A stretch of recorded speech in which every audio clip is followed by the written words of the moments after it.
সোমবার আলোর উৎসব দীপাবলি। রাজ্য জুড়ে প্রতিটি পুজো প্যান্ডেল থেকে শুরু করে গৃহস্থের ঘর সর্বত্র আলোয় আলোকিত পরিবেশ। আলোর উৎসব দীপাবলি মানে ত্রিপুরার উত্তর জেলার ধর্মনগরের জমজমাট পুজো। একের পর এক পুজো উদ্যোক্তারা আগেভাগেই প্যান্ডেলের উদ্বোধন সম্পন্ন করেছেন।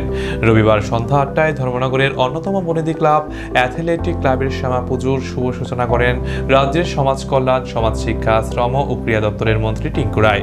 এবারের পুজোর থিম অপারেশন সিঁদুর। আধুনিক লেজার শোর মাধ্যমে এই থিমের নানা দিক ও চিত্র ফুটিয়ে তোলা হবে। জানা যায়, পুজোর বাজেট প্রায় 18 লক্ষ টাকা। এবার তাদের পুজো উদ্যোক্তারা আশা এবং অভিনব উপস্থাপনার মাধ্যমে এবারের পুজো দর্শকদের সামনে এক নতুন মাত্রা যোগ করবে। অ্যাথলেটিক ক্লাব বরাবরই কালী পুজো একটা বড় আকারে করে থাকে, এবারও তার থেকে ভিন্ন নয়। এবারও ওনারা নতুনত্ব দেওয়ার চেষ্টা করেছে। আপনারা দেখেছেন যে অপারেশন সিন্দুর, যেটা ওয়েস্ট বেঙ্গলে সারা জাগানো পুজো হয়েছিল, সেটারই অনুকরণে এখানে ওনারা করছেন এই পুজোটাও। তো আমরা আশাবাদী এখানে দর্শনার্থীর ভিড় হবে, ভালো হবে, আমরা আনন্দ করব।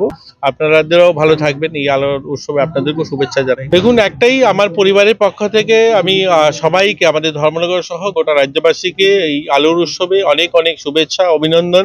মা যেন সবাইকে সুখ সমৃদ্ধিতে ভরে দেন, সবাইকে যেন সুস্থ রাখেন এবং সবাই যেন ভালো থাকেন।